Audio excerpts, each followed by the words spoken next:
Get ready to step into the world of Hytale, a sandbox game that drops you in with no instructions, just you and the entire world to explore. Today, I'm breaking down the 8 things you should do first when starting Hytale. Before you dive too deep, take a few minutes to explore the settings menu.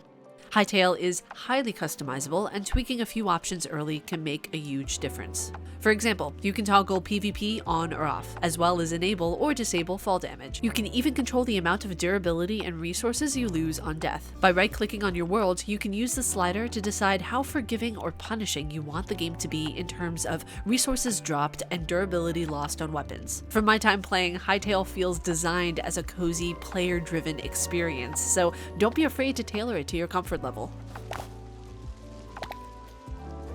You can also adjust the day and night cycle speed, letting days pass faster and nights end sooner. Since nighttime brings tougher enemies, shortening the night cycle can make early exploration much less stressful. Hytale is still in early access, so bugs are expected and new settings may be added over time. Just like real life, sleep is very important in Hytale. Prioritize obtaining a bedroll since each one is a spawn point. Note that you cannot control which bedroll you spawn from, and the most recent bedroll you make is the one where you spawn. If you made another home base that you want to start spawning at, you need to make and rest in a new bedroll for it to officially become your new home. You will need 3 plant fibers and 2 light hides to make one. Since these are easy to craft, I would highly recommend placing one of these around the world in different spots. Note that they can't be placed too close in proximity to each other, meaning if you place your bedroll in one area, you can't place it again a few feet away. If you try to do that, it will replace your existing bedroll. Save scumming is unfortunately not an option. Throughout your time playing Hytale, you'll need to build and upgrade various benches to utilize different tools and access certain important things. The base workbench is a must when you're starting to craft weapons, tools, and other items. After you've gotten familiar with the standard workbench, I would then craft the builder's workbench. This is great for creating structural building blocks to make a house or a stronghold against enemies. The others, like the furniture workbench, alchemist's workbench, and even the arcanist's workbench, are things you won't need until you get further in your journey. Inventory management is key in Hytale. At the bottom of your inventory, you'll find numbered shortcut slots where you can assign tools, food, and frequently used items. I strongly recommend crafting the 3 basic tools as early as possible and keeping them in your hotbar. This gives you quick access to weapons for hunting, as well as tools for gathering resources like wood and stone without constantly opening your inventory. When you first pick up any item, they appear in your inventory in an unorganized fashion. When you're sorting your items, all items that are of the same type, plants, flowers, wood, meat, should stay together. You can also divide up the items, take one, or transfer the items to your storage.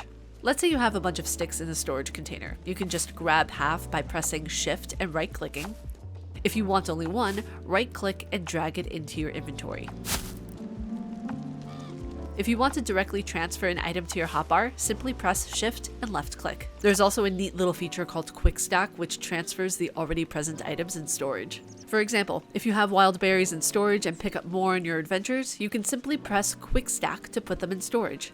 No need to place an item one by one if it already exists in the storage crate. If you're new to sandbox games, Hytale can feel overwhelming at first. Learning a few important hotkeys will make things much smoother. Press V to toggle between first and third person views, something that took me an embarrassingly long time to figure out.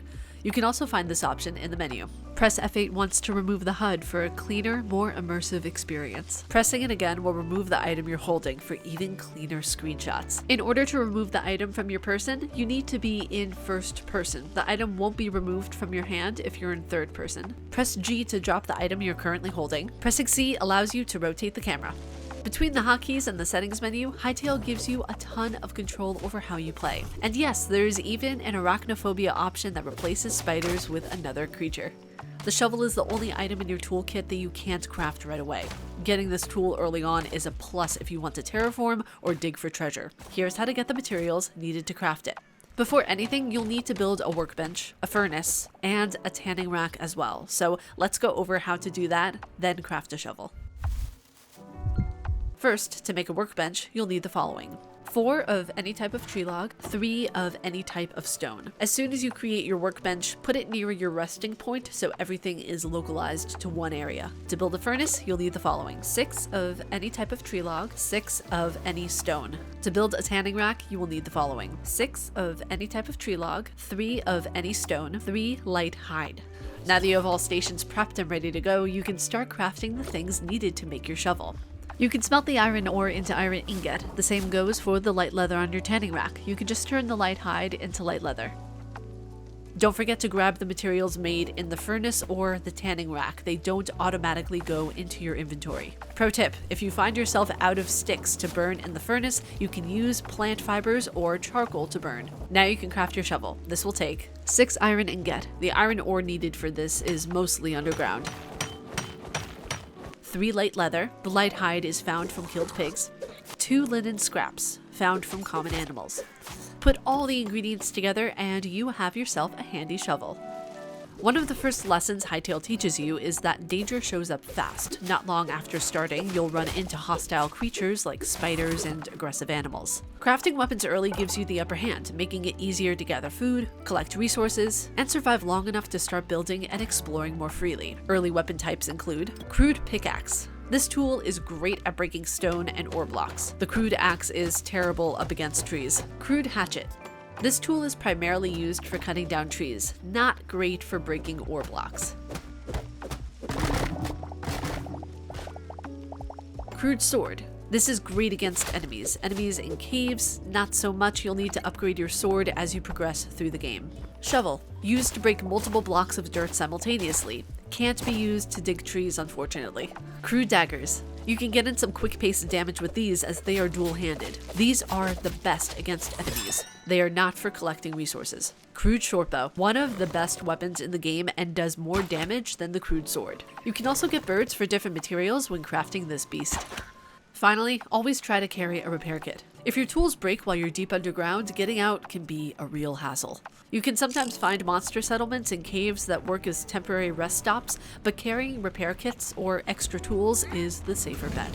And that does it for things you need to do first in Hytale. For more guides and tips on Hytale's early access, keep it here at IGN.